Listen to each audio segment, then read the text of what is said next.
집 나가면 개고생이다.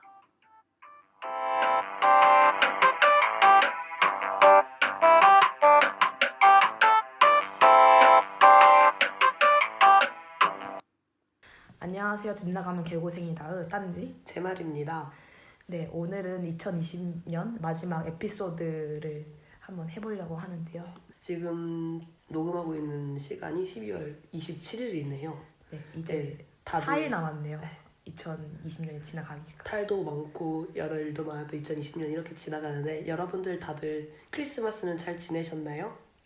코로나 때문에 가족들이나 친구들이랑 같이 모여서 지내신 분들 되게 많이 없으실 것 같은데 뭔가 트리나 이렇게 오나먼트 이런 쿠키들 만들면서 재밌게 지내셨을 거라 예상이 됩니다. 저희도 원래는 이번에 미네네 갈 생각이었죠. 친구분들과 함께 네, 크리스마스 딱 크리스마스에 저희가 원래 집에 남아있던 적이 거의 없어요. 특히 독일 오고 나서는 항상 어딘가로 떠나 있었는데 작년에는 또 런던에 가 있었죠.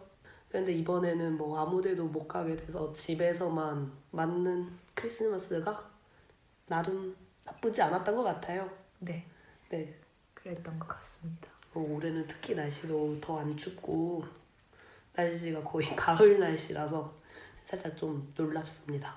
그래도 베를린은 눈이 왔다고 하더라고요. 그러면 저희 팟캐스트를 2020년 6월 30일에 시작해서 6개월 동안 달려왔는데 어떠셨는지 짧게 한번 얘기를 해볼까요? 어떠셨나요, 제마리님? 저는 솔직히 처음에 딴지가 저한테 팟캐스트 생각하는 거 계속 해보자고 연락을 했었어요. 그때 저는 베트남에 있었고 딴지는 독일에 온 상태였는데 그때 제가 진짜 바빴거든요. 일이 너무 바빠가지고 좀 힘들었는데 딴지까지 갑자기 독일에서 막 하자고 하니까 너무 얼탱이가 터졌던 거죠. 아니 우리 만나서 하지도 못하는데 무슨 팟캐스트를 해 하다가 그냥 녹음을 이렇게 따로따로 해서 하면 되지 않을까? 라고 해서 해봤는데 의외로 근데 녹음을 그때 따로따로 하지 않았고 일하는 맞아요. 제 노트북이나 핸드폰으로만 해가지고 그렇게 음질이 좀 안 좋았던 것 같아요. 네, 그게 저희 통화 음질이었죠. 보이스톡으로 네, 보이스톡으로 해서 이렇게 됐었죠. 네. 사실 이렇게 다른 공간에서 하면 사실 따로 녹음을 해야 되잖아요. 그때는 그걸 몰랐지만 이제는 이제 알게 되었죠. 그래서 되게 재미있었어요. 네, 게스트들이랑 같이 얘기하는 것도 너무 재밌었고 거의 다 저희 친구들이다 보니까 막 친구들이랑 우리 어떻게 해? 이거 같이 존댓말 써야 돼? 너네 이름 딴지 제말이라고 불러야 돼? 막 이런 식으로 되게 다들 처음에 수줍어 했는데 의외로 말을 엄청 많이 잘해주신 분도 계시고 하면서 또 저희가 팟캐 녹음하는 줄도 모른 채 막 수다만 떨다가 끝난 편들도 덜어 있었고 여러모로 재밌었습니다. 여러분 제가 지금 비건 소보로빵을 먹고 있는데 정말 맛있네요. 아는 언니가 비건 소보로빵을 집에서 만들어서 줬는데 여러분도 한번 만들어보면 어떨지 갑자기 싶습니다. 네. 왜냐면 계속 먹는 소리가 나올 것 같아서요. 네. 어쨌든 그래서 저희는 이번에 연말 결산 편을 준비했습니다. 네. 이번 테마는 올해의 탑3를 골라서 주제를 정하고 이것에 대해서 대화를 나눠보는 겸 Q&A 시간을 좀 가져보기로 했죠. 네. 그러면 저희 재밌었던 여행 탑3로 시작을 한번 해보겠습니다. 이거는 저희가 다 일치했죠. 네, 이때는 그리고 또 여행을 저희가 이번에 많이 다닌 편이 아니다 보니까 딱딱딱 나오더라고요. 네. 탑 그러면 탑3부터 얘기하겠습니다. 네, 맞아요. 하나, 둘, 셋. 슈베린. 네. 슈베린은 동독에 있는 로스톡에 가까운 작은 소도시로 큰 성이 있고 자연 경관이 이쁘다고 알려져 있죠. 근데 그 성이 진짜 유명해요. 뭔가 저는 독일에서 성 생각했을 땐 그냥 뭐 누구나 생각하는 막 베를린에 있는 그런 성을 생각했었거든요. 아니면 미넨에 있는 그 성 이름 뭐지? 백설공주. 네, 백설공주. 이름이 생각이 안 나요. 디즈니 성. 네, 그런 걸 생각했었는데 슈베린 성은 딱 갔는데 너무 느낌이 다른 거예요. 저는 되게 러시아에 있다는 느낌이 들었을 정도로. 그리고 중앙역에서 나가자마자 한 3분만 걸으면 딱 앞에 엄청 크게 있거든요, 성이. 그래서 되게 비현실적인 3분 아니에요. 한 2분? 한 20분은 됩니다. 20분이요? 저희가 많이 걸었어요 그때. 많이 걸어서 파스타를 먹고 파스타 집에서 3분 거리였습니다. 아 그랬나요? 네. 기억이 잘 안 나지만 되게 디즈니랜드 온 것처럼 그 크기도 되게 컸고 네, 이번에 코로나 때문에 그 닫혀있는 공간 안에서 들어갈 수 있는 인원이 제한되어 있더라고요. 그래서 슈베린이 있었던 주는 그걸 좀 더 강하게 그 법칙을 만들어서 한 방에 한 3명, 4명씩까지만 들어갈 수 있도록 그렇게 지정을 해놨더라고요. 그래서 막 원활하게 구경도 못하고 좀 그럭저럭이었지만 하지만 가ーテン이 진짜 예뻤습니다. 네, 슈베린 가요텐 정말 그림 그린 것처럼 예쁘고 거기 진짜 여름에 하루 종일 있다 와도 좋을 정도로 음. 정말 좋았던 것 같아요. 슈베린 당일치기로도 괜찮고 거기서 하룻밤 묵고 오는 것도 저는 괜찮다고 생각이 들어요. 그런가요? 네. 왜냐면 슈베린 저희가 성만 갔었는데 거기서 좀만 더 가면 강들도 엄청 많다고 하더라고요. 근데 워터 스포츠가 좀 근데 워터 잘 되어 스포츠도 있기도 하고 잘 찾아보시면 투어들 한번 여름엔 다시 가보고 싶어요.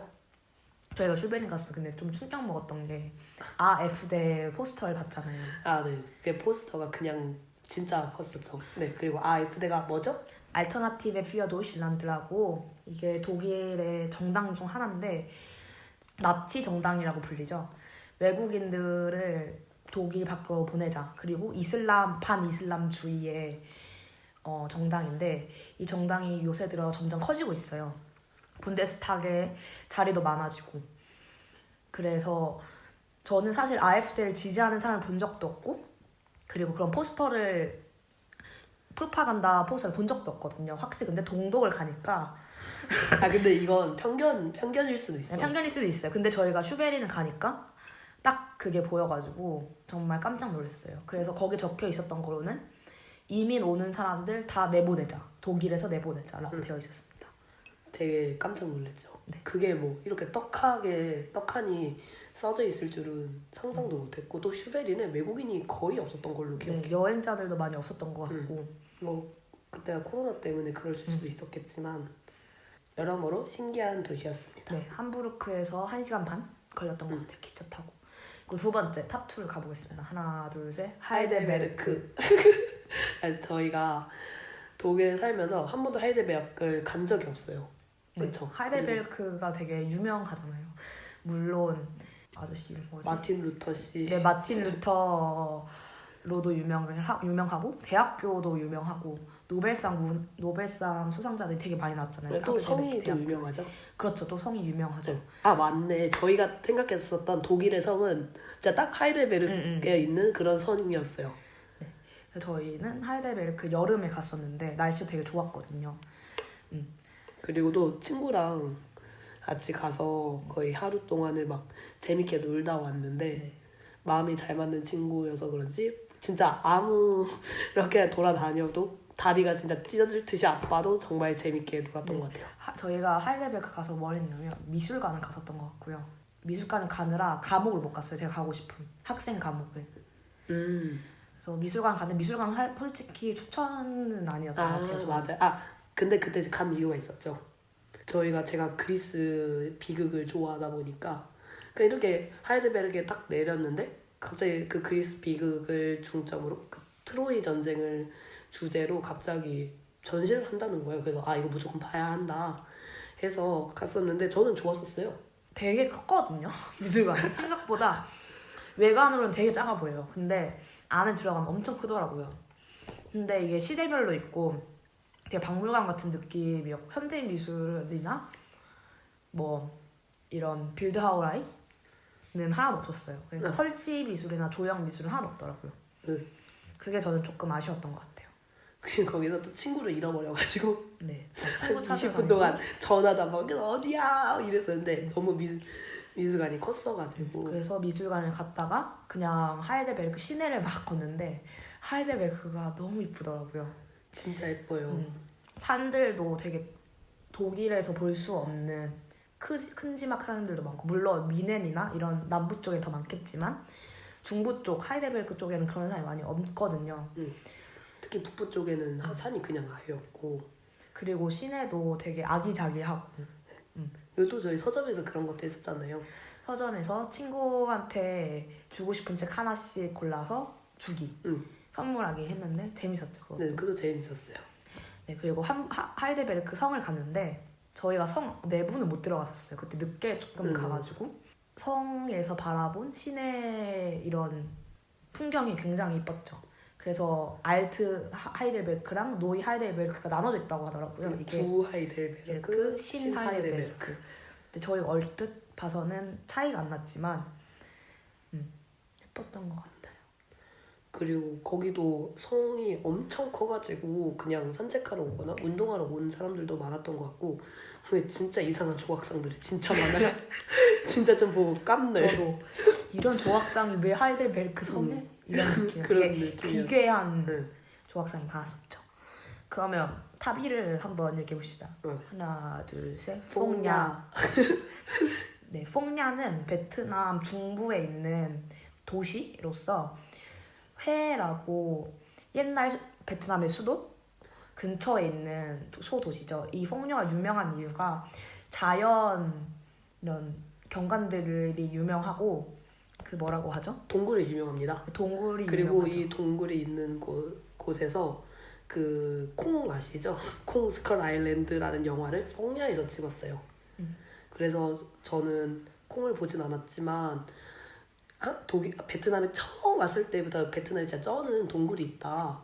여기서 한 7일 동안 동굴 안에서만 생활하면서 이렇게 뭔가 좀 재밌는 걸 할 수 있다. 이 이야기를 처음에 들었었거든요. 그래서 와 가고 싶다 했는데 거기 가려면 22,000유로 든다 막 그런 그리고 1년 전에 예약을 해야 한다. 해야 하고 그리고 그 운동도. 동굴이 세계에서 제일 큰 동굴이래요.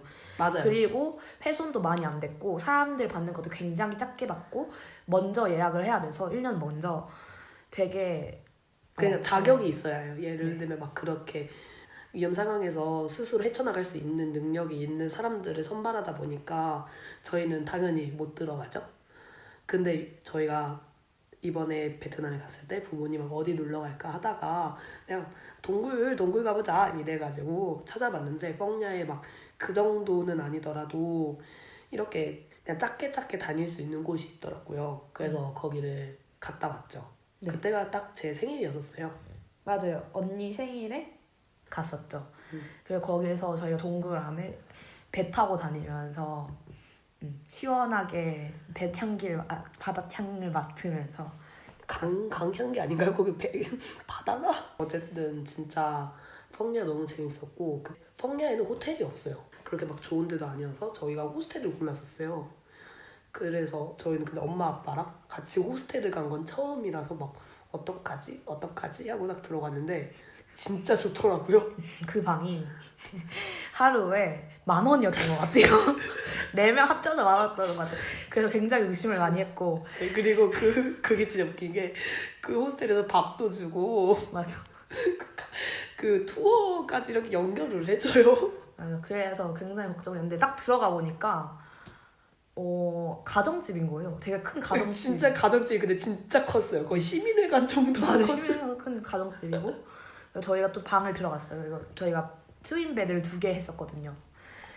트윈 베드가 아니라 퀸 베드를 2개 했었죠. 했는데 은근 10,000원 치고는 깔끔하고 에어컨도 빵빵하고 에어컨도 있고 화장실도 괜찮고 그리고 저희가 딱 하루만 묵고 가려고 그러니까 저녁 잠만 자고 가려고 했던 거라서 괜찮았던 것 같습니다.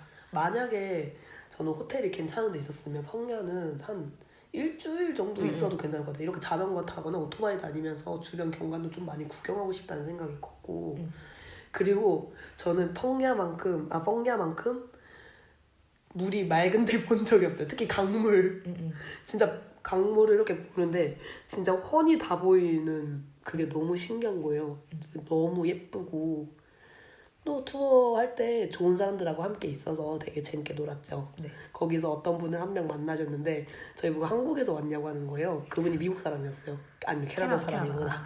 그래서 근데 저는 그런 질문이 좀 그런 질문 받을 때 그냥 가볍게 넘기거든요. 그래서 뭐 한국에서 왔어 막 이런 이야기를 하다가 근데 그 사람이 너무 좋아하는 거예요. 그래서 우리 들어보니까 그 사람이 한국에서 원어민 교사를 2년 하셨다고 막 그러면서 한국어도 많이 배우고 지금 같이 여행하고 있는 친구랑 이렇게 베트남, 태국 돈 다음에 한국으로 갈 거다라고 했었어요. 그래서 저희가 한국 코로나 좀 위험할 텐데 막 그때 딱 이랬었거든요. 대구가 심해졌을 때였어요. 베트남은 그나마 괜찮았을 때고. 그래서 너무 제발 잘 놀러 갔으면 좋겠다 막 이런 이야기하고 했는데 부모님도 되게 재밌어 했었어요. 이야기하는 그게.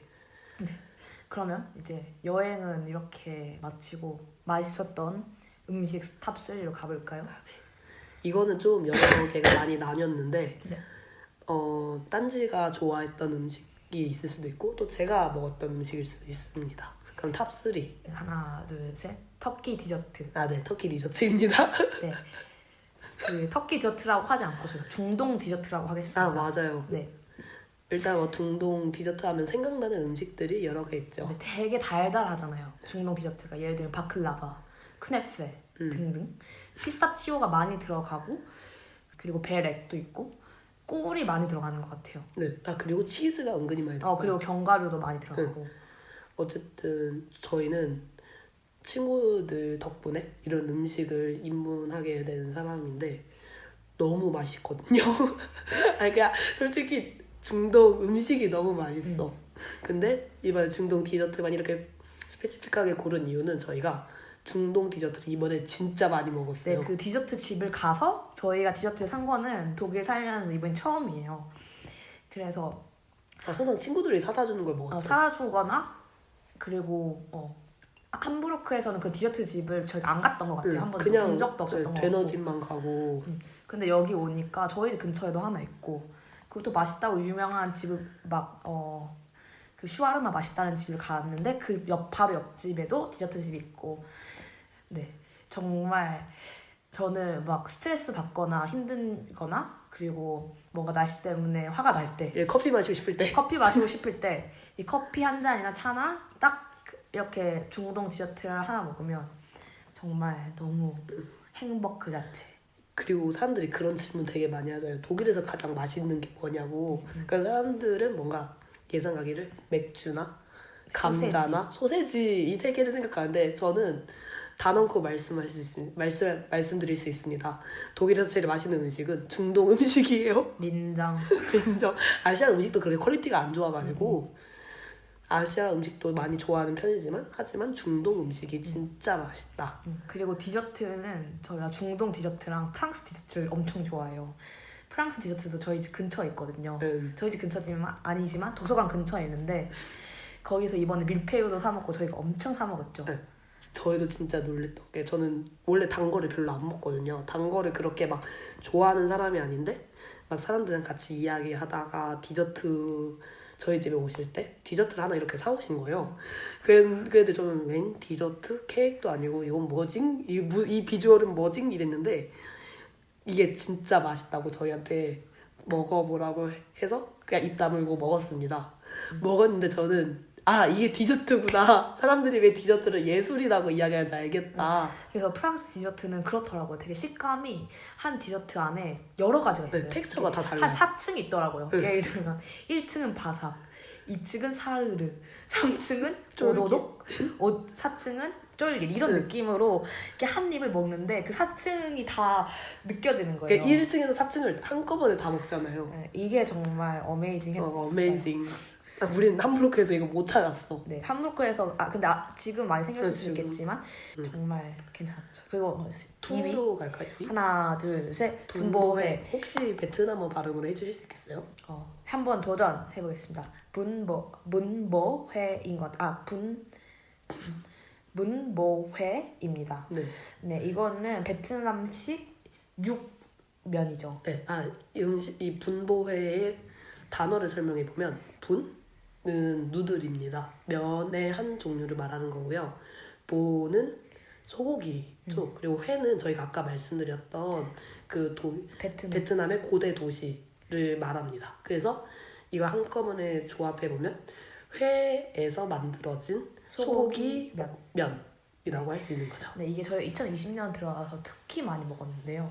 저희가 이걸 사실 먹은 게 어떠한 레스토랑에 가서 거기서 이것만 먹었었거든요. 근데 이번 2020년에 회사를 다니면서 회사 근처에 맛있는 집이 엄청 많은 거예요. 분보 맛있는 집이. 그래서 다양한 분보를 먹어보면서 그 레스토랑만이 아닌 더 매력에 빠져들게 되었죠. 진짜 저는 솔직히 그 퍼보다 분보가 훨씬 맛있어요. 네, 그 분보 안에 소고기도 되게 여러 가지 종류가 들어있어요. 선지도 들어가 있는 데가 있고 조기 들어가 있는 경우도 있고 그리고 족도 들어가 있는 경우가 있는 것 같고. 제가 지금 말했는데 조기라고 하지 않았어요? 조기가 왜 들어가나요? 조기 들어가지? 말을 잘못하셨네요. 어쨌든 그런 거랑 그리고 바나나 줄기가 들어가요. 바나나 줄기. 입이 아닌가? 바나나 줄기인가? 그게? 줄기인 것 같아요. 네. 줄기랑 이렇게 고추 싹싹싹싹 해서 먹으면 환상. 진짜 환상. 저는 다른 건 진짜 그냥 뭐 평범하게 어디 가든 먹을 수 있는데 분보는 구하기 어려워요. 근데 저희가 이번에 프랑크푸르트에서 먹었었죠? 네, 독일에서 분보를 꼭 한번 드셔보고 싶다. 맛있는 분보에 프랑크푸르트의 곡포라는 식당에 분보회가 있습니다. 진짜 추천. 거긴 진짜 추천. 진짜 베트남 음식 같아요. 너무 그리웠었거든요, 분보회가. 독일 돌아오고 나서. 근데 거기서 먹고 힐링이 되었습니다. 그러면 탑 1을 얘기해볼까요? 하나, 둘, 셋. 니코 호텔 해산물 뷔페입니다. 네, 저는 못 갔고 제말님이 갔다 오셨죠? 네, 저는 딴지님이 먼저 그 독일에 간 상태에서 엄마랑 저랑 음식을 좀 많이 먹으러 다녔어요. 이제 제가 가기 전에 막 일주일 정도 남으니까 엄마는 저한테 뭔가를 더 해주고 싶었던 거죠. 근데 제가 항상 쉐라톤이나 하얏톤 뷔페를 먹으러 가고 싶다고 했었는데 엄마가 더 맛있는 게 있다고 니코 호텔로 가자고 한 거예요. 이게 무한 리필 랍스타가 있는 곳입니다. 네. 그리고 와인도 있고 근데 랍스타만 있는 게 아니라 그냥 해산물이 깔려 있어요. 거기서 먹었는데 이게 무한 리필이라고 하면은 되게 퀄리티가 나쁠 수도 있겠다라고 생각을 하시는데 거기 퀄리티 진짜 환상이었어요.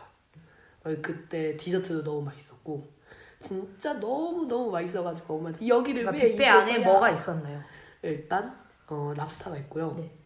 그리고 뭐 조개 이런 거 당연히 있고 오징어, 문어 그리고 막 고동 같은 것도 있고 회도 있고 스시도 있고 고기도 있고 진짜 다 있어요. 근데 그 랍스타를 조리해달라고 어떤 식으로 조리해달라고 시키면 그대로 해준다면서요? 네 맞아요. 그렇게 해줍니다. 예를 들면 그냥 이거 삶아달라고 하면 그냥 삶아주고요. 구워달라고 하면 구워주고요. 태국 소스랑 섞어서 해달라고 하면 그렇게 나오고 치즈를 넣어달라고 하면 이렇게 나오고 근데 저는 플레인한 걸 좋아하는 사람이라서 그냥 구워 먹었죠. 여기서 민트 초코 드셨는데 그렇게 맛있으셨다면서요? 근데 사실은 민트 초코는 롯데 호텔이었습니다. 롯데 호텔의 민트 초코도 좋아했다고 네. 그랬어요. 롯데 호텔 민트 초코 아이스크림 진짜 맛있어요. 오케이. 그러면 넘어가겠습니다. 네. 저희가 지금 얘기할 것은 음악이거든요. 음악은 저희가 그냥 빠르게 얘기를 한번 해볼게요. 네. 가장 많이 들었던 음악 탑 3 제말님부터 말해주시죠. 네, 이거는 좀 서로 편차가 있어서 따로따로 골랐습니다. 탑 3는 I Wonder 로드리게스입니다. 그러니까 로드리게스의 I Wonder입니다. 서칭 포 슈가맨에서 주인공이었던 로드리게스의 노래 하나고요. 노래가 굉장히 단순한데 너무 좋고 그래서 진짜 많이 들었었고요. 이거 연주하려고 기타도 샀죠. 네. 두 번째는 스웨이드의 Beautiful Ones입니다. 이건 좋아하는 드라마에서 나오는 OST라서 진짜 많이 들었었고 첫 번째는 뭐 다들 많이 예상했을 것 같은데 해밀턴이에요. 해밀턴은 이번에 진짜 1년 내내 들었어가지고 해밀턴이 저의 스포티파이 2020년에 그냥 쫙 깔렸더라고요. 그래서 뭐 아직까지도 많이 듣고 있는 그런 노래 탑3였습니다. 네, 저는 프랭크 오션의 갓스피드입니다. 이거는 제가 좋아하는 영화 웨이브스에서 나왔던 노래고요. 그리고 리쌍의 변해가네. 요즘 리쌍 노래 진짜 많이 들으셨죠? 네, 리쌍 노래가 작업할 때 딱 좋더라고요. 그렇게 빠르지도 느리지도 않고 가사 전달력이 되게 좋은 가수들, 래퍼들이라서 들으면서 되게 편하게 할 수 있는 것 같아요. 그리고 NCT의 영웅. 제 친구가 NCT를 너무 좋아해가지고 저한테 한번 뮤직비디오를 한 번만 봐달라 해서 영웅을 추천해줬어요. 브루스리 따라한 따라한 게 아니라 그 컨셉으로 오마주를 했거든요. 근데 춤들이 너무 멋지고 노래도 중독성이 있고 네 그렇더라고요. 그랬습니다. 이게 저희가 이번 년에 가장 많이 듣던 탑 3였고요. 네, 음악은 뭐 다들 아시겠지만 저희는 스포티파이를 많이 듣습니다. 네. 그러면 재밌게 읽었었던 탑 3, 책 탑 3 한번 가보겠습니다. 네, 이번엔 딴지님이 먼저 하시겠어요? 네. 저는 2020년에 책을 많이 읽으려고 노력을 많이 했어요. 독일어로도 많이 읽으려고 했고 한국어로도 많이 읽으려고 했는데 독일어로 더 많이 읽었던 것 같아요. 그러면 탑 3를 공개하도록 하겠습니다. 데보라 펠먼의 언어토독스입니다. 이게 한국어 번역책이 있는지 모르겠는데 제가 구글에 찾아봤을 땐 없더라고요. 하지만 넷플릭스에 이 책으로 드라마를 만든 게 있거든요. 그 이름이 그리고 베를린은 여기에 없었다? 그리고 베를린은 없었다 아니었나? 네, 이런 비스무리한 거 아시죠? 알지. 미니 시리즈더라고요. 저는 이거를 독일어로 읽었는데 그 오토독스라는 종교에서 뭔가 탈출하는 어떤 한 여성의 이야기를 그린 이야기예요. 근데 이 탈출하는 과정을 그린 이야기가 아니라 그 오토독스가 어떻게 살았는지를 좀 더 중심적으로 다루고 있어요. 오토독스는 유대교의 뭔가 한 종파로 되게 관습적이고 되게 보수적인 종교예요.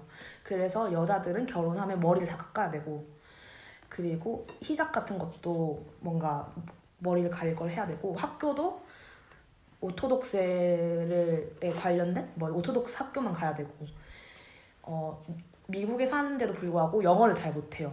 왜냐면 오토독스에서 있는 그 히브리어만 하기 때문에. 그런 걸 읽으면서 제가 전혀 듣지도 보지도 경험하지도 못한 종교 얘기를 들어서 너무 재밌었고요. 그 종교가 어떻게 사람에게 영향을 미치는지, 그리고 종교와 문화가 어떻게 형성이 되는지, 뭔가 미국과 관련돼서 이런 이야기를 읽은 게 되게 처음인 것 같아서 재밌었습니다. 네. 그리고 두 번째는 수영하는 여자들입니다. 리비 페이지의 수영하는 여자들인데 이거는 제말님과 같이 얘기해 볼 수 있을 것 같아요. 그러니까 제말님 탑 3에도 들어가는 책이거든요. 네, 이 책을 조금 소개해 주시겠어요, 제말님이? 네. 이 수영하는 여자들은 리비 페이지가 쓴 데뷔작으로 알고 있어요. 리비 페이지가 상당히 젊은 영국의 작가인데 한 여성이 일 때문에 브리스톨로 이사를 가서 거기서 일을 하고 있는 내용을 다루고 있습니다. 이 여성의 직업이 저널리스트였고요. 일은 해야 하는데 새로운 도시에서 뭐 아무것도 친구도 없고 좀 많이 힘든 상태인 거예요. 그래서 어떡하지 하다가 우연히 신문에서 한 공용 수영장의 이야기를 듣고 거기 가서 인터뷰를 하기 시작해요. 그런데 거기서 만난 할머니가 자기를 인터뷰하는 조건에 수영을 하는 걸 넣거든요. 너도 여기 와서 수영을 하면 내가 인터뷰해줄게 해서 수영을 하게 되면서 그 하나의 사회로 융합되는 그런 과정을 그리고 있죠.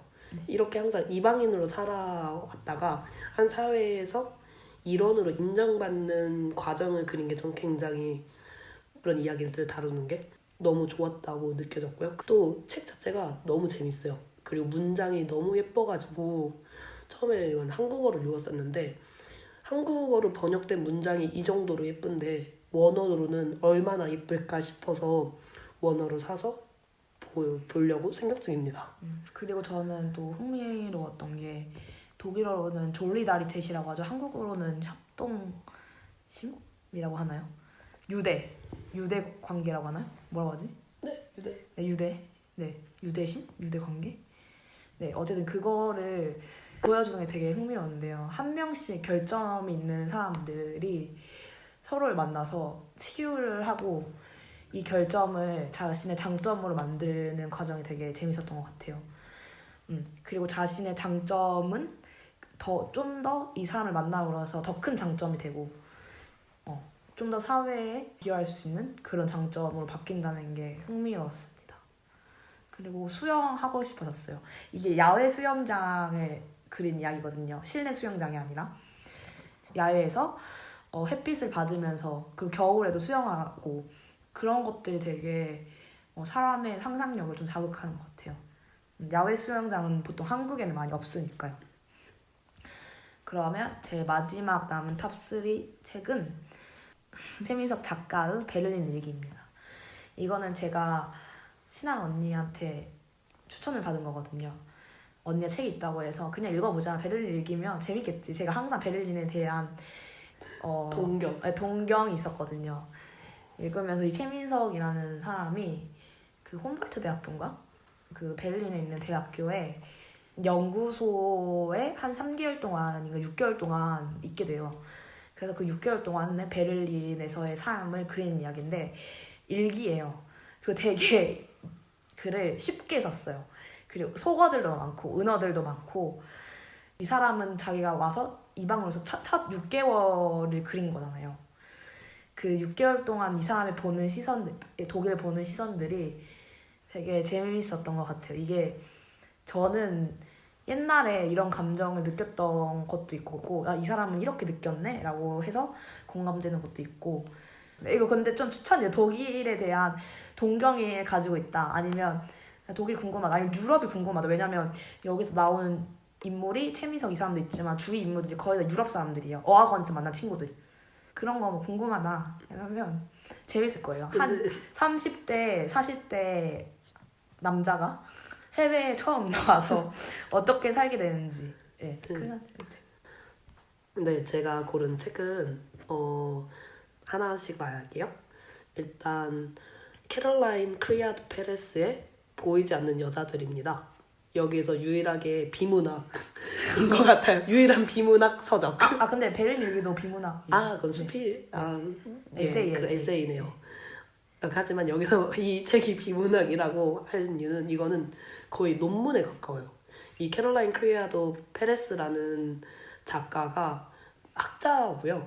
여성학자인 걸로 알고 있고 여성의 공백에 대해서 이야기를 합니다. 지금까지 인류사 사상에서 여성이 이렇게 배제되고 있다는 사실을 학문적으로 연구를 해요. 그래서 빅데이터를 엄청 많이 수집해서 여기에서 데이터 공백이라는 단어를 쓰는데 예를 들면 핸드폰이 너무 손에 안 맞는 경우가 있잖아요. 너무 크다고 생각해서 한 손으로는 셀카를 찍을 수 없다. 그렇죠. 자판도 치기 어렵다. 한 손으로. 네, 그런 게 있는데 캐롤라인 친구가 신문 기자예요. 기자라서 그 사건에 갑자기 투입이 됐는데 그 사건이 폭발이 있어서 입을 한 손으로 손수건으로 막고 한 손으로는 핸드폰으로 이렇게 촬영을 해야 되는 상황이었는데 이게 너무 힘들었다는 거예요. 너무 힘들어서 그 동료한테 이야기를 해봤대요. 일단 그분 남성이셨죠? 남자 동료하고 이렇게 이야기를 해봤는데 그분 난 완전 편한데? 이거 그런 거 아니야? 라면서 그 사람이 이렇게 이야기를 하면 이게 뭔가 잘못됐다는 걸 알게 됩니다. 이분이 쓰신 폰은 애플이었어요. 그리고 애플은 통계적으로 여성이 남성보다 훨씬 더 많이 이용을 하는 걸로 알고 있습니다. 이렇게 여성이 주된 소비층인데도 불구하고 스탠다드한 손 크기는 남성의 손으로 되어 있기 때문에 여성에겐 너무 버겁다고 느껴지는 거죠. 그런 식으로 여성이 배제된 일들이 비일비재하거든요. 예를 들면 에어컨 적정 온도부터 시작해서 차를 탔을 때 차 사고를 예방하는 실험에서 쓰는 더미가 남성의 몸 크기에 제작되어 있고 군인들 했을 때 남성 군인의 물품은 제대로 규격화가 되는데 여성들은 자신의 몸에 맞는 걸 사려면 사비를 써서 그걸 사야 한다. 아니면 벌금을 내야 된다. 왜냐하면 군인의 것을 쓰지 않고 자기가 직접 샀기 때문에 그런 일들이 많다고 합니다. 이 책이 진짜 길거든요. 이거 읽으면서 진짜 좀 분노가 많이 치밀어 왔어요. 그리고 데이터로 다 분석된 거라서 네, 이게 진짜 그냥 논문이라고 봐도 연구 논문이라고 봐도 무방할 정도로 진짜 데이터의 양이 진짜 방대하고 사례들도 엄청 잘 정리되어 있어서 한 번쯤 읽는 걸 추천드려요. 저는 이거를 미디어 테오리 수업 때 이 책을 알게 돼서 한국어로 번역이 나올 때까지 기다렸다가 읽게 됐었거든요. 진짜 읽으면서 제가 이렇게 어렴풋이 느꼈던 생각이 이렇게 좀 제대로 정리되는 기분이 들었던 것 같아요. 그리고 두 번째는 심너울 작가의 나는 저렇게 추하게 늙지 말아야지입니다. 이거 한번 제가 팟캐스트에서 언급을 한 적이 없어요. 없어요? 네, 없는 것 같은데 심너울 작가가 쓴 SF 단편집인데 진짜 재밌어요. 저는 SF 소설을 그렇게 좋아하지 않는다고 생각을 했었는데 이걸 보고 SF 소설을 많이 찾아보게 된 계기가 되었고 편견이 깨졌다. 네, 편견도 깨졌고 일단 책 자체가 너무 재밌어서 진짜 킬킬거리면서 읽을 수 있는 책이었던 것 같습니다. 그리고 첫 번째는 아까 전에 딴지님이 언급했던 수영하는 여자들이고요. 저는 이 책이 그냥 올해 읽은 책 중에서 제일 좋았어요. 이거 읽으면서 저 많이 울었었고 너무 추하게 울었어. 근데 많이 울기도 했고 아까 전에 딴지님이 이야기한 야외 수영장에 대해서 이야기를 해보자면 영국에서는 야외 수영장을 그냥 뭐 야외 수영장이라고 이야기를 안 하고 리도라는 단어를 씁니다. 그래서 영문 제목도 더 리도고요. 정말 신기했던 건 저는 솔직히 이게 자신의 경험을 빗대어서 쓴 건 줄 알았거든요. 근데 그게 아니라 이 사람이 그냥 아예 다 창작을 했는데 이걸 쓰고 리서치를 하면서 야외 수영에 대한 그 매력을 알게 된 거예요. 특히 겨울에 하는 야외 수영이 이렇게 편해지고 그래서 매일매일 이제 나간다고 했어요. 그리고 또 이분 인스타에 들어가 보면 진짜 매일 수영하고 있어요. 역시 주변에서 영감을 찾아야 되나 봅니다. 네, 진짜 겨울에도 야외에서 수영을 하고 있어서 그걸 보면서 저게 가능? 이러고 있는데 어쨌든 작가님이 너무 글을 잘 쓰시는 분 같고 이번에 신작인 The 24 Hours Cafe라는 책도 샀고요. 또 내년에 책이 또 신작이 나온다고 해서 기대를 많이 하고 있습니다. 네. 저 아까 전에 언어토독스 한마디만 더 덧붙이자면 편집을 해도 되지만 뭔가 내가 이렇게 하고 있는 것이 맞는가? 내가 이렇게 살아왔던 환경이 당연한 것인가?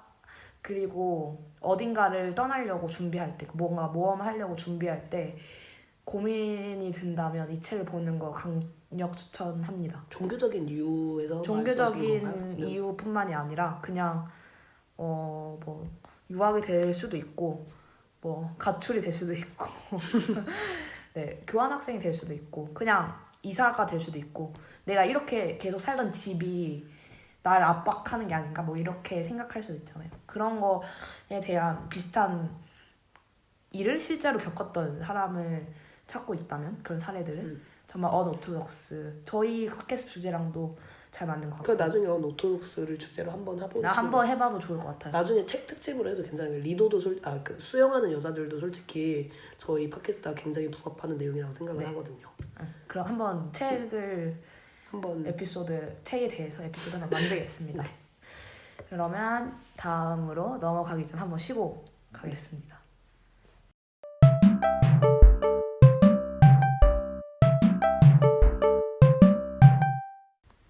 네, 다시 돌아온 집 나가면 개고생입니다입니다. 이게 뭐야 이게 지나가면 개고생이다입니다. 네, 저희가 계속 탑3를 얘기해볼 텐데요. 이번에는 2020년에 잘 산 물건 탑3를 얘기해보도록 하겠습니다. 이번 연도에 뭐 저희가 아예 특집을 하나 만들어서 할 정도로 소비가 진짜 많았어요. 그랬나요? 네, 저번에는 말 안 했던 것 같은데 일단 저 푸시업 바도 샀었고요. 아, 네. 그리고 신디사이저도 샀었고 기타도 샀었고 무선 랜카드도 샀었고 그리고 보드게임도 많이 샀었고 네, 그리고 뭐 의자도 산 거는 다름없고 그랬는데 그 중에서 가장 좋은 것들 그리고 최근에 또 업데이트된 게 있어서 네, 그거에 한번. 대해서 이야기를 해보려고 합니다. 자, 탑3 하나, 둘, 셋. 플스 플스 4. 4 네, 플레이스테이션 4 네, 저희가 저번에도 언급을 했던 것 같아요. 이거 언급했을까요?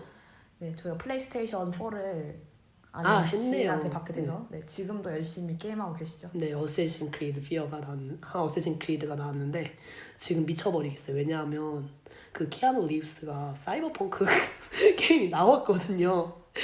엄청 핫하던데요? 네, 근데 저는 엄청 원래 핫하던데? 키아누 리브스를 진짜 좋아하는 사람이라서 내가 키아누 리브스 이 게임을 하기 전에 플스를 살 수 있을까라고 진짜 거의 1년 전부터 진짜 사고 싶다 이랬었는데 나왔는데 너무 바빠가지고 게임을 플레이를 못하는 상황이 이른 거예요. 그리고 제가 어쌔신 크리드를 하고 있다 보니까 이걸 끝내고 해야 되는데 그래가지고 너무 마음이 조급해요. 네. 왜요? 하루에 몇 시간 정도 하시죠? 요즘에 아예 안 합니다. 네, 옛날에는 좀 많이 하셨죠. 근데 저는 게임을 막 한번 중독되면 엄청 많이는 안 하고 하루에 2시간?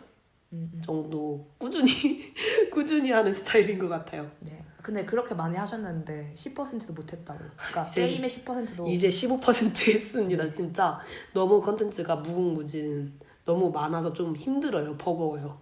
이렇게 긴 게임을 좋아하지 않는 사람들이 있다는 거 이제서야 이해를 하게 되었습니다. 그러면 잘 사는 물건 탑2 하나 둘 셋 무선 청소기. 저희가 얘기하다 보니까 다 전자기기네요. 네, 무선 청소기를 저희가 이번에 코닉 거를 샀죠. 네. 네, 저희가 있었던 유선 청소기 OK 거를 쓰다가 그 OK 게 독일에서 굉장히 저가 브랜드를 저가 유명합니다. 브랜드로 유명합니다. 네, 저희가 그걸 쓰다가 고장이 났는데 계속 썼어요. 1년인가 2년을. 이게 진짜 허리 디스크 오는 줄. 네. 딴지는 이걸 사지 말자, 좀 더 버텨보자 라는 주의였고 저는 난 이렇게는 못 산다, 사자 해서 독일 오자마자 샀어요. 네, 근데 저희가 진짜 유선 청소기 있을 때는 청소가 너무 힘드니까 청소를 진짜 안 했거든요. 그리고 그렇게 하면 우리가 너무 더러워 그게 아니라 보이잖아요. 그러니까 독일 생활에서 저희가 좋은 청소기를 가졌던 법이 한 번도 없어요. 다 이상한 거였어요. 흡입도 잘 안 되고 청소 잘 안 되는 그런 거였는데 이번에 사고 나서 진짜 삶의 질이 이렇게 해서 바뀌는구나라는 걸 알게 됐습니다. 그래서 진짜 최고다. 그리고 환경적으로도 좋은 부분이 많습니다. 그 쓰레기 쓰레기가 아니지, 그 청소기 봉투를 안 먼지 쓰거든요. 봉투 같은 먼지 거. 봉투를 안 쓰고, 그러니까 저희가 이렇게 세척하는 그런 부분이라서 너무 청소하는 게 즐거워요. 아, 네. 그러면 탑 1 하나 둘 셋 TV 아마존 파이어 스틱. 플러스를 어떻게 말해야 할지 알아서 몰라서 말을 안 했어요. 네. 네. TV는 뭐 전에 이야기했던 것처럼 저희가 아는 오빠한테서 샀는데 이 TV를 쓰다가 또 아는 언니가 아마존 파이어 스틱을 추천을 해주셨습니다. 네. 저 얼리 어답터 기질이 있어서 무조건 사고 싶다라는 생각이었어요. 사실 기능을 고백하자면 잘 몰랐습니다. 네. 그냥 타깃스 샤워를 불 수 있다는 탁스 샤워가 독일 뉴스. 볼 수 있다는 말에 이렇게 희번떡 해가지고 이걸 샀는데 저희가 블랙 프라이데이에서 사가지고 크리스마스 때 받았어. 50% 세일을 해서 샀죠. 네, 한 30유로 정도 주고 샀으니까 원래 70유로예요. 네, 한 4만 원 주고 샀거든요. 이게 어떤 건지 설명을 한번 해드려야 될 것 같은데요. 제가 한번 하겠습니다. 이게 스마트 TV가 있으신 분들은 추천하지 않아요. 그러니까 필요가 없어요. 스마트 TV가 네. 있는 사람들은 필요가 없다. 진짜 이건 추천하지 않고 스마트 TV가 없는데 뭔가 유튜버도 TV로 보고 싶고 뭐 넷플릭스도 막 노트북을 따로 연결할 필요 없이 TV에 연결할 필요 없이 보고 싶다. 그런 분들은 정말 완전 추천이에요. 왜냐면 리모컨도 딸려오거든요. 그 스마트 TV 리모컨. 그래서 저희가 TV로 다 이렇게 연결해서 보고 이게 뭐 그리고 월정액이 아니라 한 번 사면 끝인 거라서 더 그리고 좋은 것 같아요. 이게 저희는 좋았던 이유가 저희가 이미 알렉사가 있거든요. 아마존 인공지능 스피커. 그 알렉사가 이 아마존 파이어 스틱하고 연동이 돼서 제 목소리를 훨씬 더 잘 알아들어요.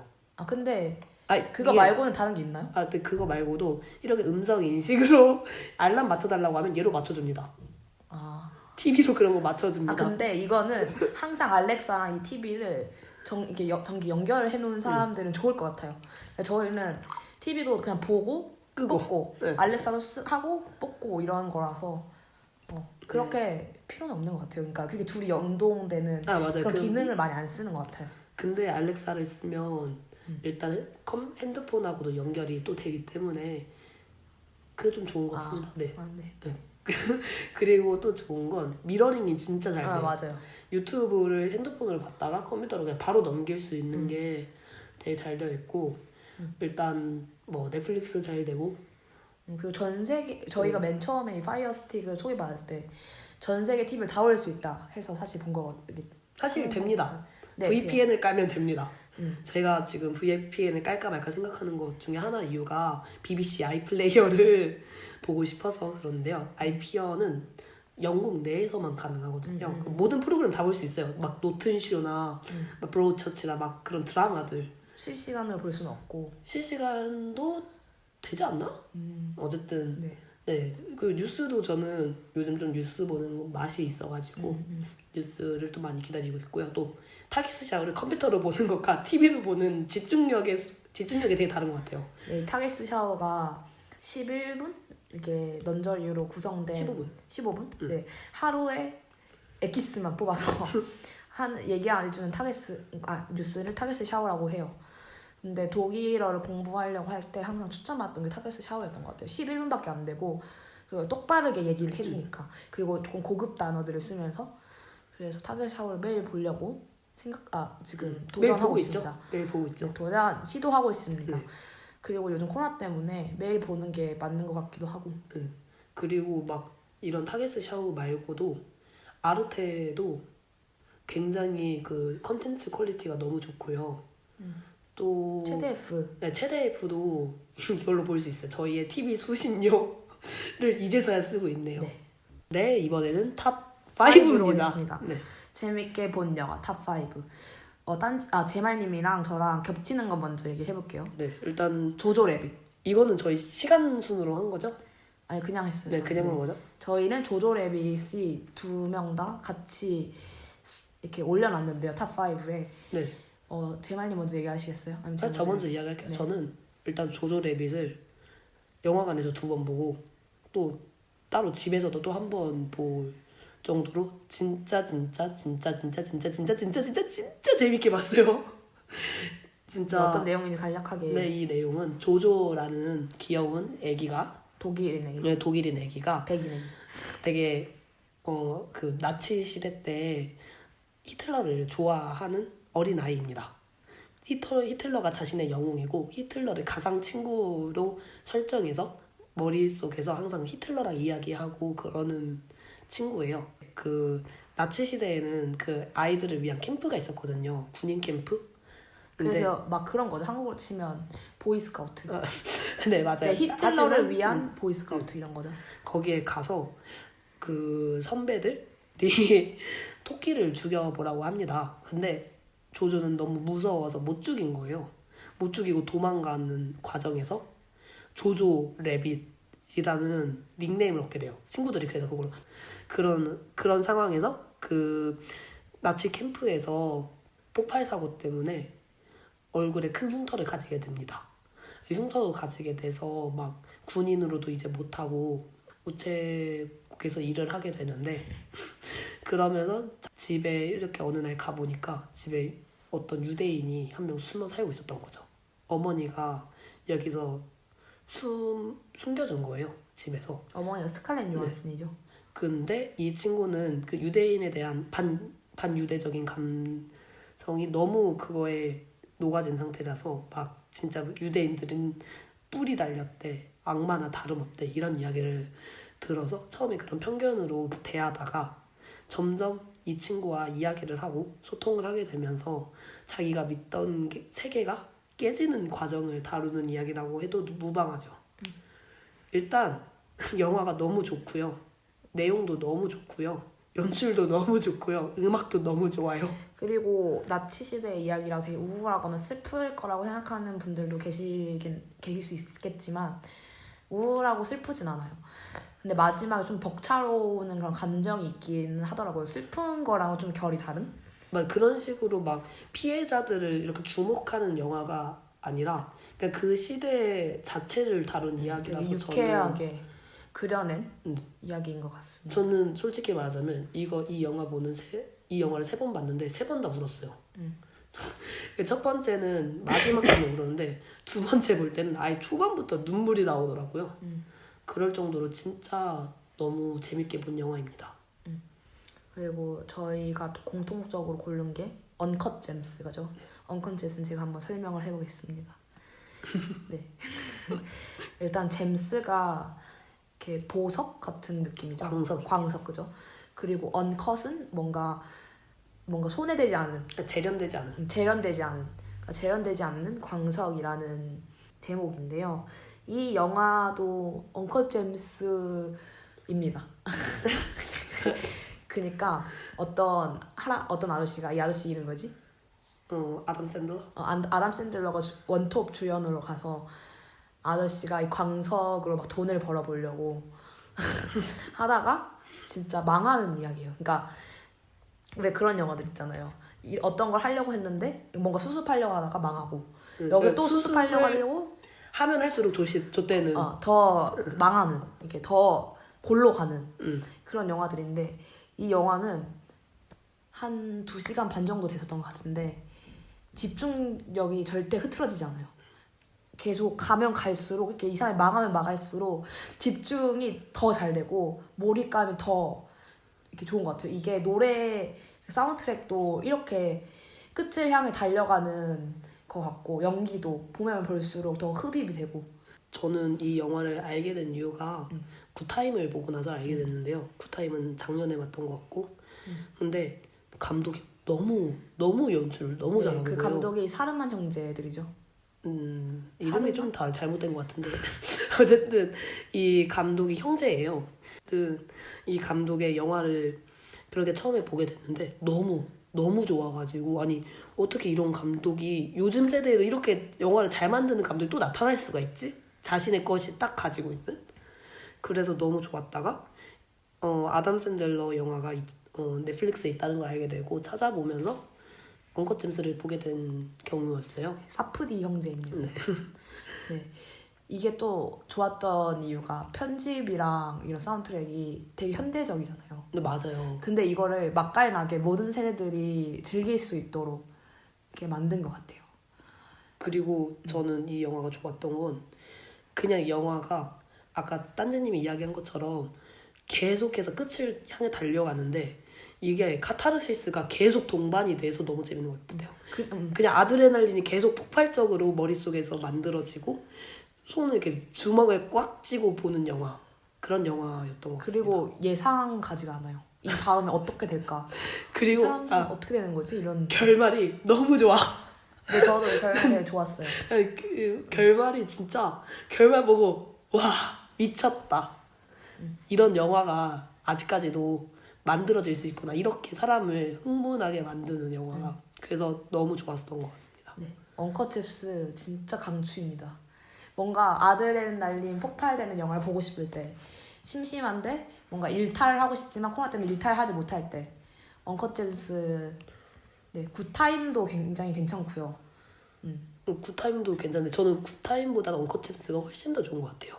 그 지금 확인해봤는데 언컷 잽스는 2019년도 영화입니다. 2019년 12월 25일에서 개봉했는 딱 작년이네. 진짜 정말 추천입니다. 네, 언컷 잽스 너무 좋고요. 그리고 나머지 3개는 저희가 다른 건데 같이 봤거든요, 다. 네, 그럼 다 같이 그냥 다 같이 이야기를 얘기를 해보 괜찮을 것 같네요. 네, 제말님 먼저. 저는 반쪽의 이야기입니다. 이건 또 저는 영화 한 3-4번 본 것 같고요. 영화관이 아니라 이건 넷플릭스 영화라서 3-4번 봤습니다. 네. 영화를. 그리고 이 영화는 그냥 원제로는 더 할포빗이고 이 할포빗이라는 이름은 플라톤이 정의 내린 사랑에 대해서 나오는 문구예요. 그러니까 사람은 사실 한 명이었는데 인간 하나였는데 이렇게 나눠지게 됐다 2개로. 그래서 사랑을 하는 과정은 자신의 잃어버린 반쪽을 찾아가는 과정이다라고 이야기를 했던 것 같거든요. 그래서 그런 이야기처럼 이 영화는 사랑에 대해서 다루고 있습니다. 네, 근데 그리고 이게 하이틴 영화거든요. 네. 미국 하이틴 영화인데 원래 이렇게 하이틴 영화라고 하면 선입견이 되게 자극적이잖아요. 자극적이고 서로가 서로를 막 싫어하고 막 질투하고 막 이렇게 이상한 건 아니고 뭔가 MSG들이 현실에 있을 것 같지 않는 MSG들이 많이 뿌려져 있는 영화인데 이 영화는 정말 순수하다고 해야 되나요? 순수하고 저는 이 영화를 다 보고 나서 이 영화는 사랑을 다룬 이야기지 로맨스 영화는 아니다라고 느꼈어요. 오히려 그 성장 차이가 영화의 뭐죠? 사랑과 로맨스. 그러니까 로맨스는 대상이 정해져 있잖아요. 사랑을 하는 대상이 정해져 있는데 이 사람의 관계에 대해서 그리다 보기보다는 이 영화는 한 사람, 그러니까 여러 사람의 성장에 대해서 다루는 게 더 크다고 생각을 하거든요. 그 주제는 사랑에 대한 이야기지만 본질적으로는 성장 영화의 틀에 맞춰져 있다고 감독이 영화를 정말 잘 만들었어요. 네, 감독이 아시안 여자죠? 네. 네, 할리우드에서 활동하는. 네, 아시안 여성 감독이고 또 퀴어 감독으로 유명합니다. 예를 들면 이분이 그 영화 이름 뭐였더라? 갑자기 기억이 안 나! 무슨 결혼식이었는데. 네, 어쨌든 이분이 만든 영화가 마지막으로 만든 영화가 2004년도인가? 2005년도에 만들었었어요. 2005년도에 만들어주고 12년 후에 이 영화를 다시 만들게 된 거죠. 앨리스 우 네, 앨리스 우이십니다. 감독 이름이. 네, 그래서 저는 왜 이분이 그동안 영화를 만들지 못했나 그래서 생각을 하고 있었는데 세이빙 페이스네요. 네, 이 전작이 세이빙 페이스입니다. 영화를 만들지 못해서 무슨 일이 있었나 했는데 어머니가 몸이 안 편찮으셔서 어머니 병간호 해주시다가 이번에 네 만드신 거라고 하시더라고요. 네, 그리고 이 영화를 저희가 처음 보게 된 계기는 아시안 여자애가 주인공이고, 그러니까 할리우드 영화에서 또 아시안 여자 감독이 만들었다고 해서 봤는데 또 아시안 커뮤니티 이야기는 아니거든요. 이 아이가 어떻게 다른 친구들 만나서 어떤 관계를 맺고 이게 일단 딱 3명이 나와요 주인공이. 네. 한 명은 소세지 집, 소세지를 만드는 가족의 남자. 한 명은 교회 목사 딸. 되게 보수적인 가정의 교회 목사 딸. 또 다른 한 명이 그 아시안 여자인데 어머니는 돌아가시고 형제도 없고 아버지가 있긴 한데 그 아버지가 기차역에서 일을 하세요. 그 기차역에서 일을 하지만 영어는 잘 못하시는. 그렇게 살짝 되게 고립된 사람들이죠. 셋 다 외로움을 많이 타요. 제가 느끼기엔. 그런 과정에서 남자 아이가 그 교회 목사 딸한테 반한 거예요. 그래서 반해서 편지를 쓰고 싶은데 자신이 쓴 편지가 너무 이상하다고 생각해서 이 주인공에게 편지 쓰는 법 좀 알려줄 수 있냐고 해서 편지를 쓰게 됩니다. 그래서 이 주인공 여자애가 교회 목사 딸을 위해서 이렇게 편지를 써주는데 너무 잘 맞는 거예요. 이야기도 잘 통하고 더 잘 알아가고 싶은데 자신은 그 남자애를 대신해서 이렇게 써주고 있는 거고 그래서 좀 그런 상황에서 방황을 많이 하게 되죠. 네, 그렇게 해서 막 이런 식으로 하면은 막 사람들이 기본적으로 생각할 때 그러면 이렇게 편지를 써주다가 그 남자애랑 주인공이랑 눈이 맞겠네. 이건 스포하지 맙시다. 네, 라고 생각을 하는 사람들이 다른 많지만 이야기입니다. 그런 이야기가 아니라 그런 엔딩도 아니고. 네, 정말 너무 좋은 성장 영화에서 저는 이걸 꼭 추천하고 싶어요. 네, 그 다음으로 소개해드릴 영화는 저희가 전에도 말했던 코쿤입니다. 네, 코코는 저번에 얘기했으니까 다시 줄거리는 얘기하지 않고 지금 연말 시점에서 어떻게 저희한테 남아있는지 한번 얘기해보면 좋을 것 같아요. 네, 코코는 아직까지도 저한테 강렬하게 남아있는 영화예요. 이 영화를 보고 나서 독일에서 이런 영화를 만들 수도 있구나. 이렇게 14살 그 여자아이가 실제로 겪고 있는 독일 사회에서 겪고 있는 걸 이렇게 만들 수도 있구나 하면서 제가 많이 위로를 받던 영화인 거 지금도 위로를 받고 있는 것 같고 그리고 어떻게 영화를 독일에서 만들 수 있을지 좌표를 보여줬던 영화인 것 같아요. 저도 코쿤을 진짜 넣을까 말까 고민을 엄청 많이 했거든요. 솔직히 탑 10에는 코쿤이 당연히 들어가 있어요. 근데 어떻게 할까 하다가 탑 5에 넣고 싶은 영화가 더 많았기 때문에 안타깝게도 뺐는데 코쿤도 진짜 너무 좋은 기억으로 남았고요. 그때 영화관에 간 거 자체에 진짜 자랑스러워요. 내가 이걸 보러 갔구나. 그래서 너무 아쉽네요. 한국에는 절대 개봉이랑 배급이 안 될 것 같아서. 저희가 이걸 알게 된 경우도 독일 사람들도 잘 몰랐거든요. 근데 제가 그냥 팔로우하고 있던 독일 배우가 자기 친구들이 영화 찍었는데 나왔다. 보러 가달라라고 했는데 저희 지역에서도 하는 거죠. 그래서 보러 갔었는데 나중에 배급과 관련된 일을 한다면 도전? 해보겠습니다. 코쿤 정말 볼만하거든요. 그러면 그 다음 영화는 30 Years Old Version입니다. 이 영화도 저희가 언급을 한 적이 있기 때문에 줄거리는 생략을 하고요. 저는 이 영화가 올해 마지막으로 준 만점 영화예요. 근데 살짝 그런 영화들 있잖아요. 흠이 있는데도 영화에 뭔가 흠이 있고 실수한 게 있는데도 너무 좋아서 5점을 줄 수 있는 영화 5점을 줄 수밖에 없는 영화 그런 영화가 저한테는 딱 30 Years Old Version이었거든요. 이것도 되게 다양한 그러니까 영화계에서 쉽게 볼 수 없는 인물과 그런 이야기들을 가지고 만든 이야기잖아요. 그 40살 그 여자의 시선으로 본 그리고 사회가 그 여자를 어떻게 보는지에 대해서 이렇게 그려낸 영화이기 때문에 2020년이 되게 이렇게 다양한 영화가 많이 나온 것 같아요. 네. 다양한 시선으로 볼 수 있고 그리고 여성 감독 영화들이 되게 많았어요. 많이 나왔고 그리고 배우들도 네, 뭔가 배우들도, 여자 배우들이 네. 연기할 수 있는 폭이 넓어지는 것 같은 느낌이 확실히 드네요. 그리고 40 Years Old 버전은 저는 처음에 보려고 생각했을 때 패터슨 같은 영화가 아닐까라고 생각해서 이걸 봤던 거였는데 확연히 달랐죠. 그래서 더 좋았던 것 같기도 해요. 패터슨은 물론 많이 좋아하는 영화긴 하지만 이것도 넷플릭스에서 볼 수 네, 있죠. 넷플릭스에서 볼 수 있습니다. 네, 그럼 그 다음 영화로 넘어가 보도록 하겠습니다. 이거는 딴지님이 소개를 네. 꼭 해야 할 영화가 아닐까요? 이거는 제가 2020년에 본 것 중에 제일 재밌었던 영화입니다. 웨이브스라는 미국 영화인데요. 이번 년에 개봉했고 이거는 가족 이야기라고 해야 되나요? 이것도 성장 영화인데 고등학생 흑인 남자애가 처음에 주인공을 시작을 합니다.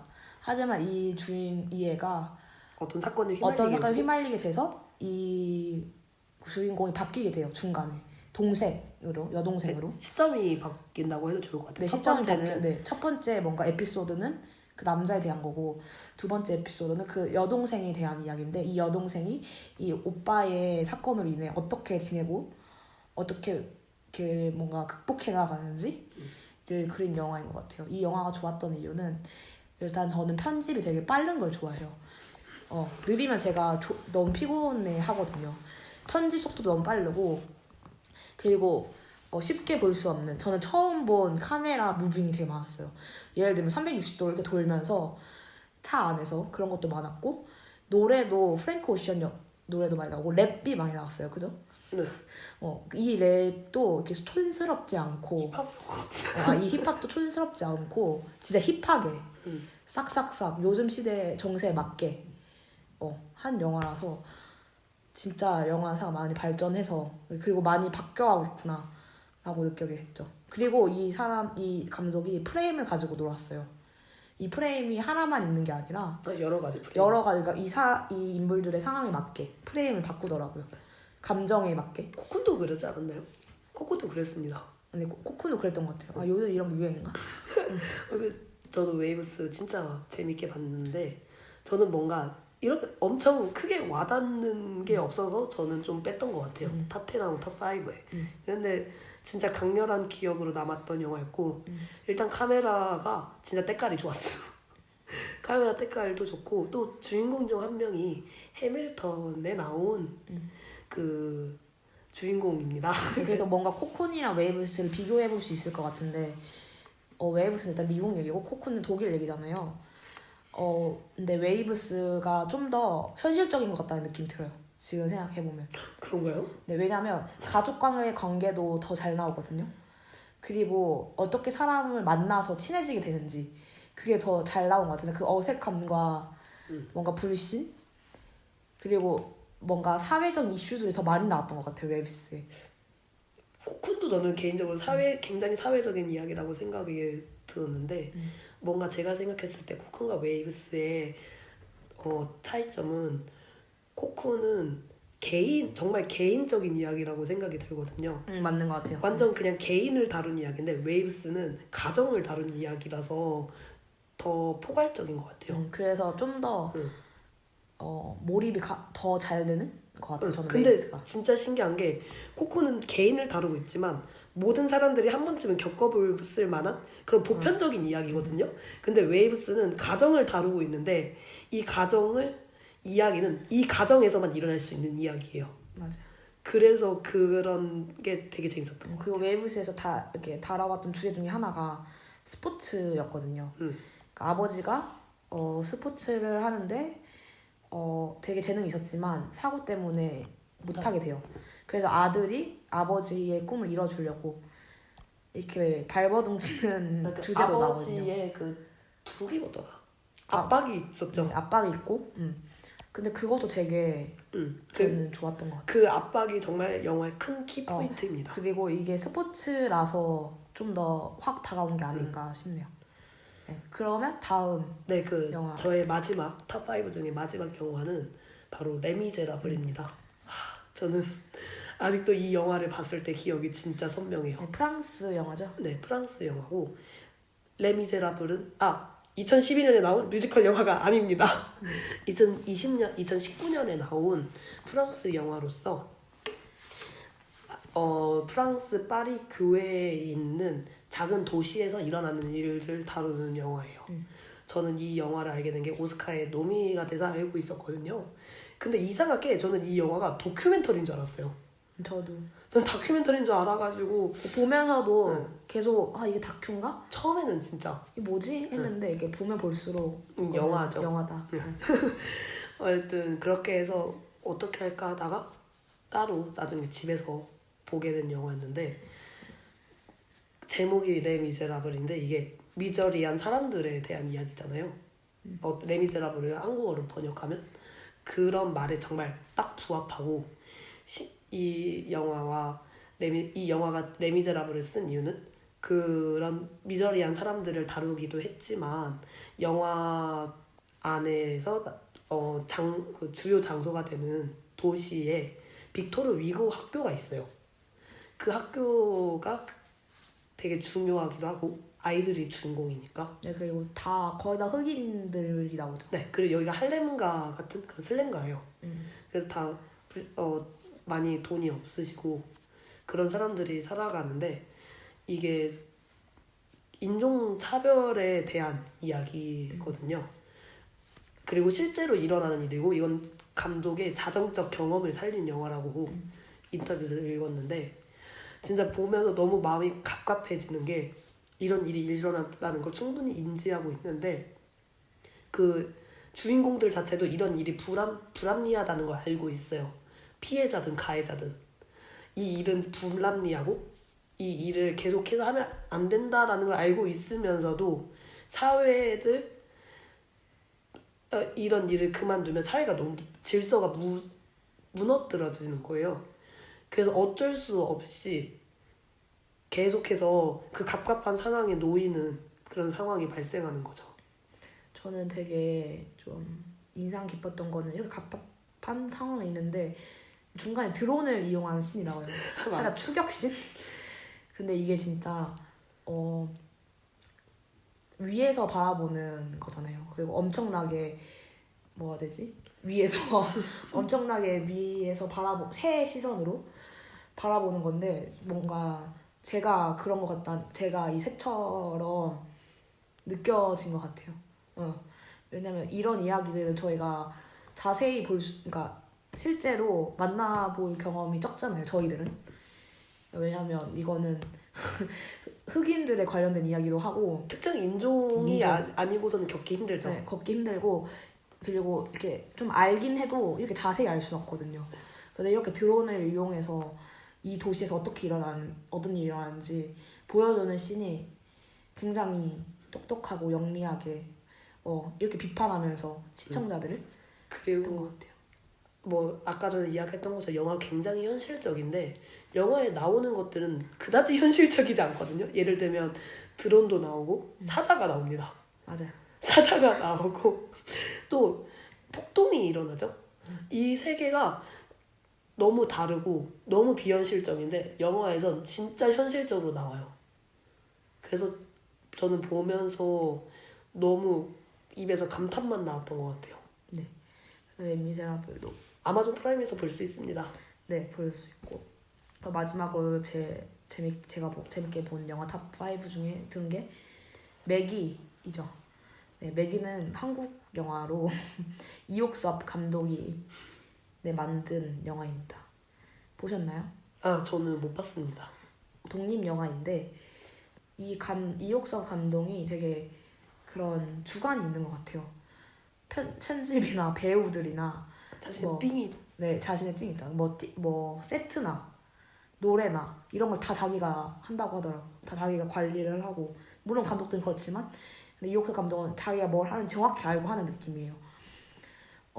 이 영화를 보고 대박 이렇게 느낀 게 편집을 제가 되게 중요하게 생각하는데 기가 막히게 편집을 하고 이야기도 너무 통통 튀어가지고 어디로 갈 수 있는지 모르는 되게 사이다 같은 영화인 것 같아요. 사이다가 막 답답해서 사이다 이게 아니라 진짜 통통 튀는 통통 튀어서 슈팅스타 같은 네, 느낌인가요? 산산을 먹고 이렇게 부르륵 떨게 되는 그런 영화인 것 같아요. 현실을 많이 비판도 하고 영화 내에서 하지만 이게 볼 때는 그렇게 확 와닿진 않아요. 이게 진짜 현실 비판하고 있구나. 하지만 마지막 장면을 보고 이제 영화 이제 끝나면 이 영화는 나에게 어떤 이야기를 하고 있구나 라는 걸 확실하게 느끼게 되는 영화인 것 같아요. 제가 이 감독을 너무 좋아해서 막 유튜브도 팔로우하거든요. 여러분들 매기 좋아하셨던 분들이면 한번 이옥섭, 구교환 유튜브 찾아보시면 정말 재밌는 영상들이 많거든요. 콘텐츠들이. 딴지님이 진짜 좋아하시잖아요. 네, 제가 이 감독 팬입니다. 진짜 팬이에요. 네, 그래서 앞으로 이게 첫 장편 영화였는데 어떤 길을 걷게 될지도 너무 궁금한 감독입니다. 네, 저희가 그러면 이렇게 탑5 콘텐츠 마치도록 하고요. Q&A를 네. 호도록 해보겠습니다. 네, 호로록 해보겠습니다. 네. 네. 많은 분들이 저희 닉네임 뜻을 많이 물어보셨어요. 네, 그러면 제말님 먼저. 네, 저는 제 말이고요. 제 말을 쓴 이유는 중학교 때 별명이 오조몽이었어요. 그 나중에 뭐 닉네임을 만들어야 될 기회가 있어가지고 뭘로 하죠? 오조몽으로 할까? 이랬는데 오조몽은 너무 저인 게 티가 나는 거예요. 누가 봐도 얘는 얘다. 이게 너무 눈치를 챌 것 같아서 그러면 조몽의 지은 미음을 가지고 뭔가 닉네임을 만들어보자 해서 그냥 떠오른 게 제 말이었습니다. 네, 저는 솥단지잖아요. 이게 저번에 말한 것 같은데 사실 솥 있잖아요. 주방기기 솥. 그리고 솥단지거든요. 근데 제가 그때 너무 초등학교 2학년 때 어렸을 때라 솥단지 했는데 야 이걸로 닉네임 해라 해가지고 게임 아이디가 다 솥단지로 된 경험입니다. 제가 솥단지가 아니라 솥단지예요. 제 닉네임은. 그래서 맨날 딴지가 소 좀 넣어달라고. 네, 솥도 아니고 솥단지입니다. 네, 근데 그게 조금 재밌어가지고 제가 이렇게 맞춤법을 모르고 얘기했던 게 그래서 솥단지라고 하고 있습니다. 두 번째로 독일에서 뭘 하시는 건가요? 네, 저는 독일에서 미대를 다니고 있지만, 그러니까 예술대학교죠. 네, 예술대학교를 다니고 있지만 영화과에서 공부를 하고 있습니다. 그래서 막 영화학은 아니고 진짜 영화를 만드는 걸 공부를 하고 있고요.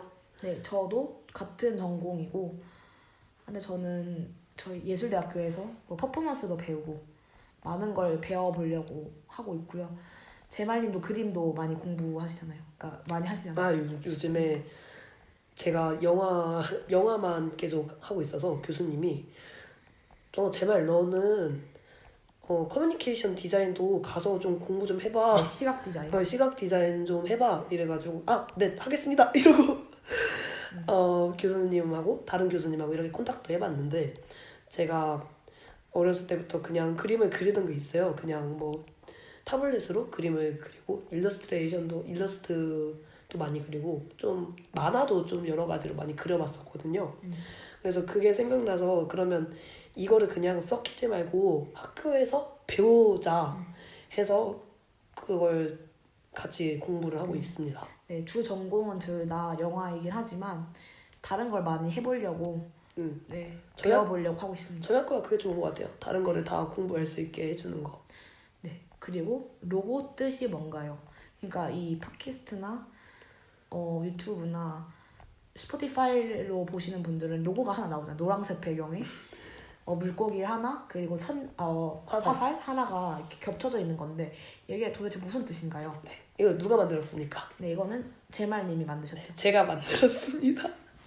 네, 이거는 저희 제목하고도 좀 관련이 있어요. 저희가 한국어로는 집 나가면 개고생이지만 영어로는 Salmon Instinct거든요.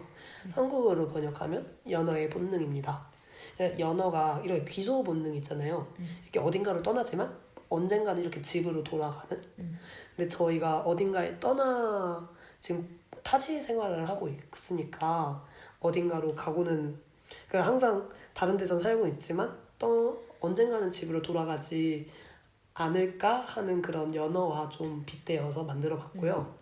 또 여기 중의적인 의미가 또 하나 있는데 네, 제가 물고기 자리입니다.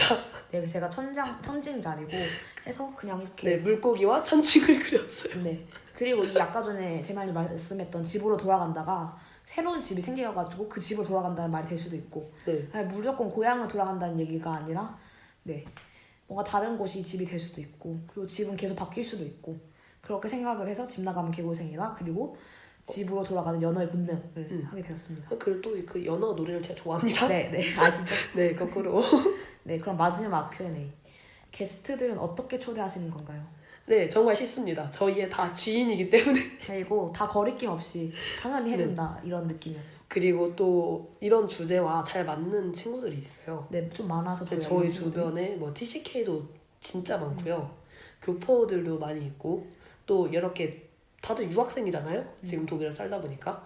그래서 그런 이야기를 이렇게 해서 어떻게 그런 사람들과 대화를 할 때 무슨 주제로 하면 좋을까라고 고민을 한 다음에 네, 같이- 그거에 맞는 게스트들을 저희가 물어보죠. 네. 혹시 우리 이번 화가를 할 건데 주제는 무엇이고 너가 나와주면 재밌게 할 수 있을 것 같다. 그러면 게스트들이 그래요. 근데 나 말을 잘 못하는데 다 거짓말이야. 다 괜찮다. 거짓말. 야, 근데 다 잘하고 정말 저희도 그렇게 말을 이렇게 잘하는 이야기꾼들은 아니기 때문에 하면서 시너지가 발생하는 것 같아요. 네. 그리고 일단 지인들이다 보니까 말하는 것에 대해서 거리낌이 없기도 했었고 그래도 질문이 하나 더 있습니다. 네. 딴지님 1화에서는 노래를 부르셨는데 노래를 왜 더 이상 부르지 않으시는 건가요? 네, 노래 부르기가 힘든 것도 있고 그리고 저희가 사실 노래를 중간에 넣고 싶거든요. 근데 이걸 어떻게 해야 될지 저희가 아직 못 찾았어요. 그래서 한 번 더 생각을 해보고 찾는 걸로 해보겠습니다. 팟빵은 된다고 하던데. 네, 근데 팟캐스트 된대요. 되는데 1절만 된다고. 네, 그건 저희가 한 번 더 찾아보고 생각을 해서 하도록 하겠습니다. 네, 오늘 이제 2020년의 마지막인데 다들 2020년 어떠셨나요? 저희는 이렇게 영화와 책과 그리고 새로운 전자기기들을 살면서 되게 다사다난하고 또 하지만 행복했던 2020년을 보낸 것 같습니다. 무사히 잘 보냈죠. 네, 무사히 코로나인데도 불구하고 보내는 느낌이 드네요. 여러분들 다 건강하셨으면 좋겠고 지금까지 이렇게 6개월 동안 함께 해주신 것도 정말 고맙고요. 저희가 데드라인 넘기지 않으려고 많이 노력하고 있습니다. 네, 내년부터 2주에 한 번씩 업데이트되니까 계속 지켜봐 주시고요. 2021년에는 건강하고 좀 더 행복하고 활기찬 모습으로 찾아뵙겠습니다. 네, 그리고 좋은 컨텐츠를 가지고 돌아오 볼게요. 네, 새해 복 많이 받으시고요. 벌써 좋은 연말 마무리 하시기 바라겠습니다. 그러면 감사합니다. 추스. 쭈스.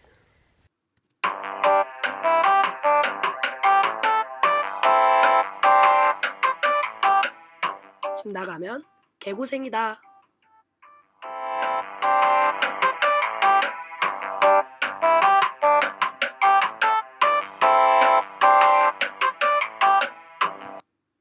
안녕하세요. 집 나가면 개고생이다의 딴지. 제 말입니다. 네, 오늘은 2020년 마지막 에피소드를 한번 해보려고 하는데요. 지금